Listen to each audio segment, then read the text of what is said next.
데살로니가 전서를 보내고 나서 조금 한 몇 달 정도 지난 다음에 또 소식이 들어옵니다. 그래서 데살로니가에서 고린도까지는 이렇게 거리가 멀지 않기 때문에 다 그쪽이 이제 마게도냐 지역이라고 그러죠.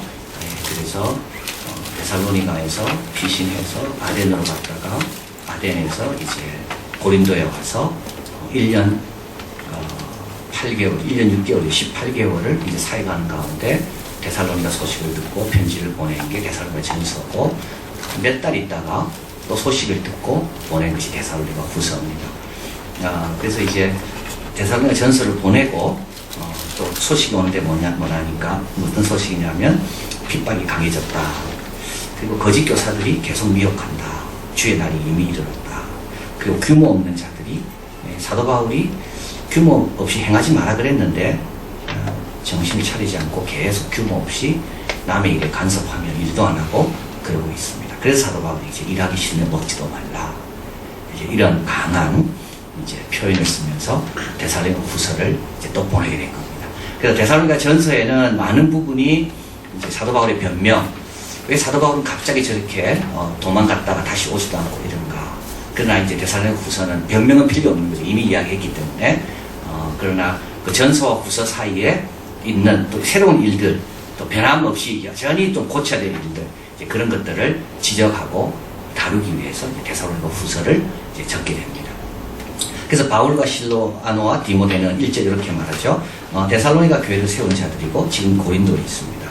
데살로니가 전서를 적을 때 똑같은 말을 세 사람이 나옵니다. 바울과 실로아노와 디모데. 시기적으로 별 차이가 오래 지나지 않았다는 거죠. 그리고 3절 형제들아 우리가 너희를 위하여 항상 하나님께 감사함은 이것이 당연한 너희의 믿음이 자라고 서로 사랑함이 풍성함이며, 요거는 이제 전서보다는 좀 더 발전된 겁니다. 그래서 그들의 믿음의 역사, 사랑의 수고, 소망의 인내 이렇게 딱딱 떨어졌다면 여기서는 이제 그 믿음이 자라고 있고 사랑이 좀 풍성해지고 있고, 그래서 그것에 대해서 이제 새로운 감사.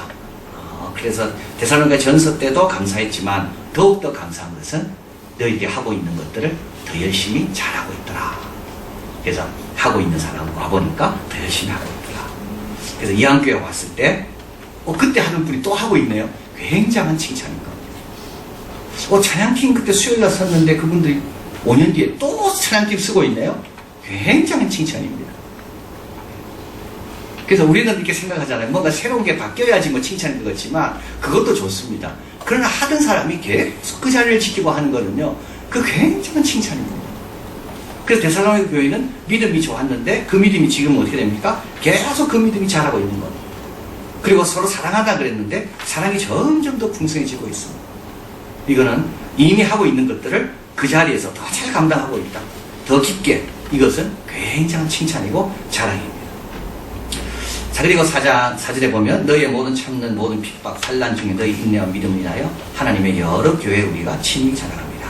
그래서 이제 데살로니가 전서에서의 환난은 과거형이었다면 데살로니가 후서에서의 지금 환난은 현재형.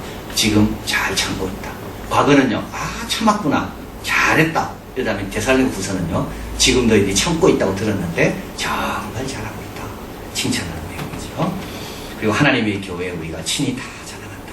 가는 곳마다 성도들에게 너희들을 우리가 다 자랑한다. 자, 그러면서 이제 5절에 이제 종말론적 관점을 가져라. 핍박 가운데 있을 때 어떤 생각으로 이겨내는가. 이는 하나님의 공의로운 심판의 표요. 너희가 고난당하는 것이 뭐라고요?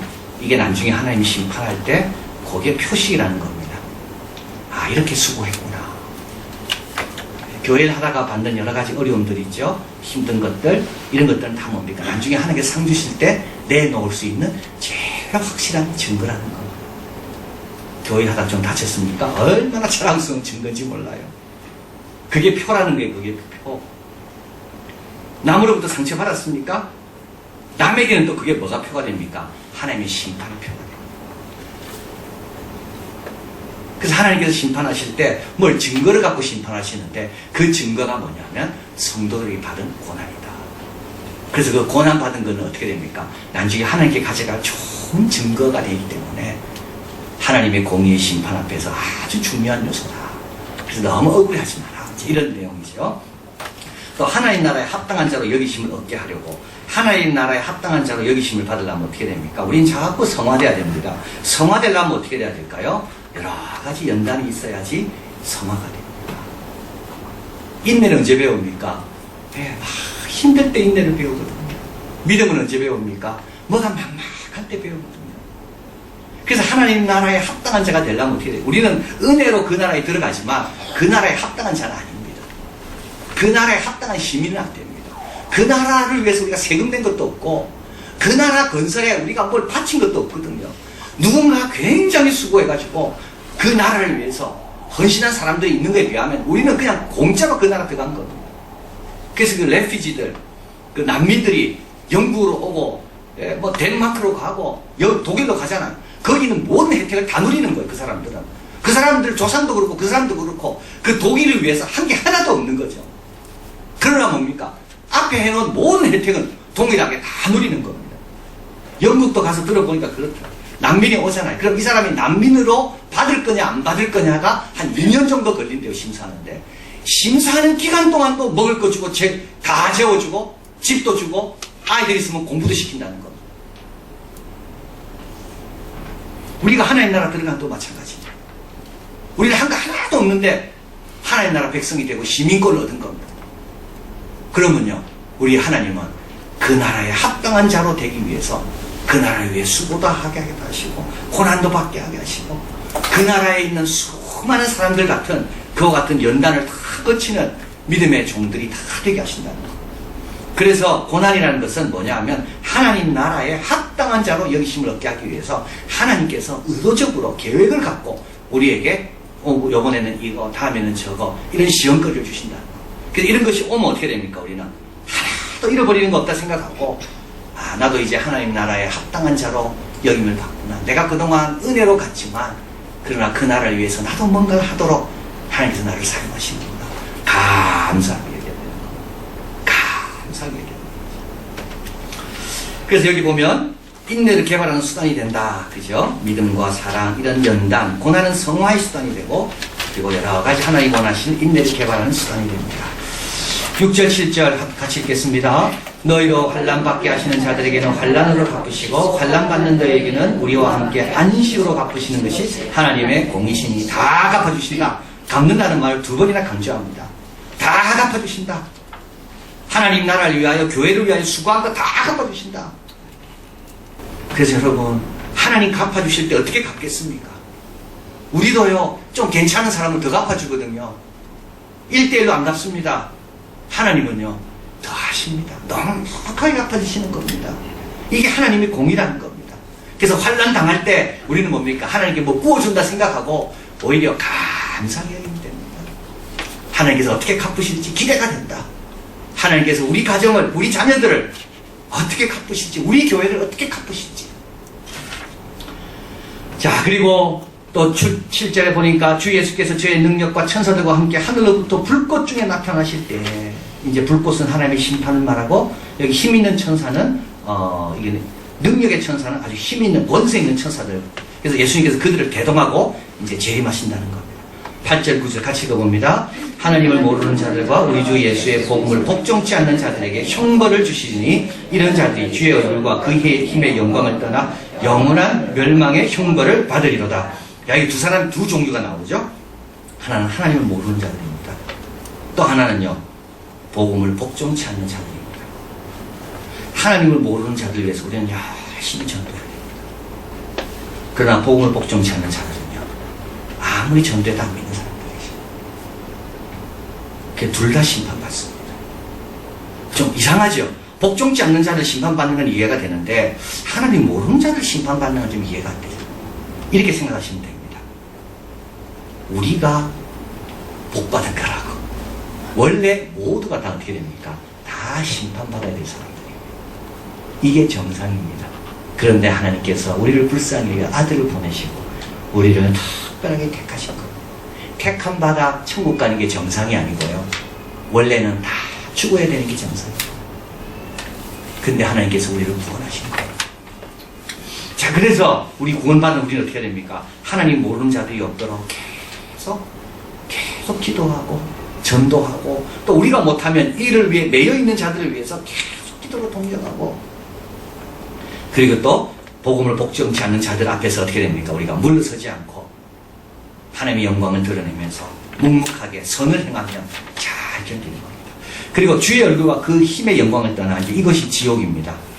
주님이 얼굴을 가리시고 그 힘의 영광이 사라질 때 뭐만 남을까요? 인간의 죄성만 남습니다. 이것이 지옥입니다. 지금은요, 그래도 양심도 있고 도덕도 있고 지금은 그래도 하나님의 얼굴이 이곳을 향하고 있고 그래서 질서가 좀 잡히고 있고 그러나 하나님께서 언젠가는 심판하실 때 다 거두실 겁니다. 이게 지옥인 겁니다. 10절 그날에 강림하사 성도들에게 영광을 얻으시고 모든 믿는 자에게 기이 여김을 받는다. 이 말은 모든 믿는 자들이 우리 예수님의 그 놀라운 모습을 보고 다 같이 찬탄하는 겁니다. 야, 이렇게 귀한 분이구나. 더 확실하게 깨닫는 겁니다. 자, 그러고 나서 이제 사도 바울은 기도합니다. 이러므로 우리도 항상 너희를 위하여 기도하면 하나님이 너희를 그 부르심에 합당한 자로 여기시고 얼마나 참 사도 바울의 기도가 귀한지 모릅니다. 편안하게 기도하는 게 아니고요. 무조건 형통하게 기도하는 게 아니고 하나님 나라에 합당한 자로 여겨달라.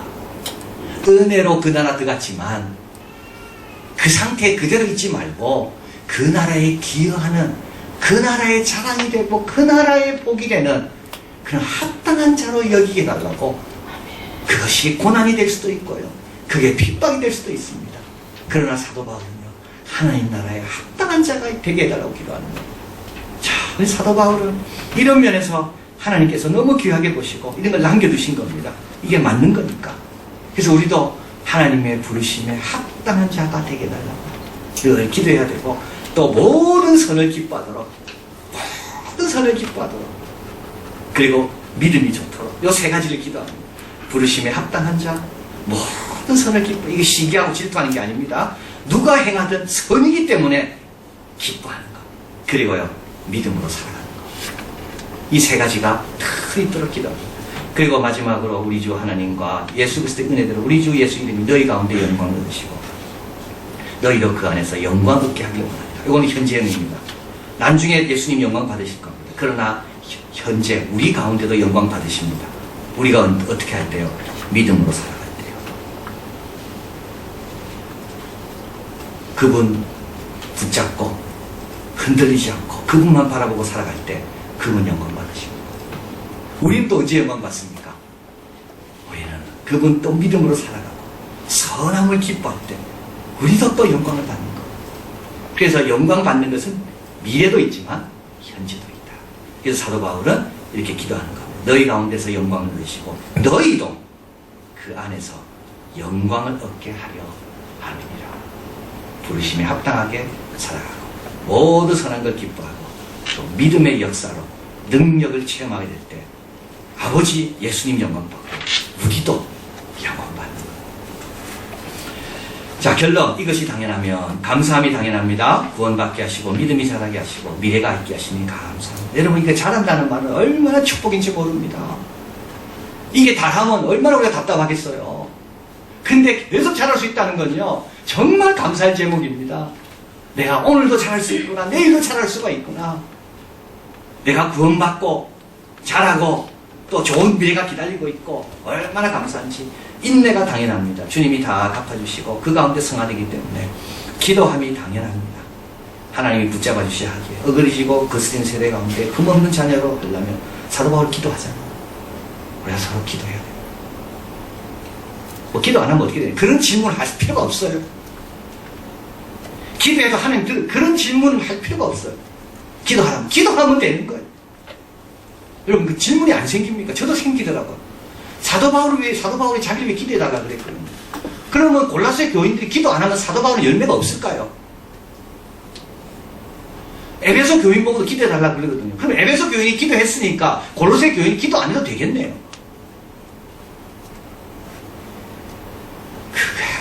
그런 사람은 복을 못 받습니다.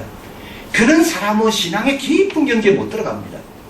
기도하라면요 열심히 기도하는 거죠. 그냥 에베소가 기도하든 빌립보가 기도하든 골로새 우리를 향해서 하나님이 기도하라고 하면 열심히 기도하면 되는 겁니다.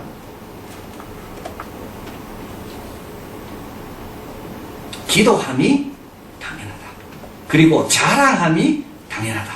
존 스토트 목사님 말했습니다. 자랑은 사도 바울이 너희들 자랑한다 되어 있잖아요. 아첨하지 않고 인정해 주는 겁니다. 의기양양하지 않게 하며 격려하는 것. 이것이 자랑입니다. 그 사도 바울은 마게도니아 교회를 자랑합니다. 환난 가운데서도 연보를 넘치게 하였다고 자랑합니다. 그리고 데살로니가 교회를 자랑합니다. 우리 교회 여러분 좀 자랑하세요.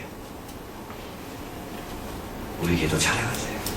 제가 영국 가서 웨일즈에 있는 그 이제 아침마다 그분들이 이제 기도회를 합니다. 한 서너 명 모여가지고. 그래서 저도 저한 목사님 댁에 머물면서 나도 같이 가겠냐 그러더라고요. 같이 가자고. 그래서 같이 기도했어요. 1시간씩 매일 아침에. 기도했는데 역시 기도하니까 하나님께서 말씀을 주시고 어떤 말씀 주셨는가? 나는 그 교인들과 그랬습니다. 여러분 이 교회를 특별하게 여겨야 된다. 왜 여겨야 되냐? 영국 교회 가운데 아침마다 모여서 기도하는 교회는 이 교회 말고 어디 있냐? 아침마다 성도들의 이름을 불러가며 몇 사람이 모여서 기도하며 하나님께 헌신하고 그런 교회가 영국 교회 가운데 어디 있냐고. 하나님은 이런 교회를 귀하게 보시고 특별하게 보십니다. 여러분 자부심을 가져요. 우리 이양교회를 향해 자부심을 가지시고 이런 거는 너무 좋은 겁니다. 사도 바울도 내가 친히 자랑한다고 그랬습니다. 너희들이 하고 있는 걸 보니 참 자랑하고 싶다. 그래서 우리도 자랑함이 당연하다. 뭐 자식 자랑은 너무 하지 마시고 듣는 사람은 참 괴롭습니다. 결론만 이야기하세요. 결론만. 하나님이 축복하셔서 이렇게 격려하시고 위로하셨다. 결론. 그리고 우리 교회 자랑하시고 또 주위에 있는 좋은 교회들 많이 있거든요. 그런 교회들 좀 자랑하시어요. 부족해도 그것이 당연하다. 기도하겠습니다.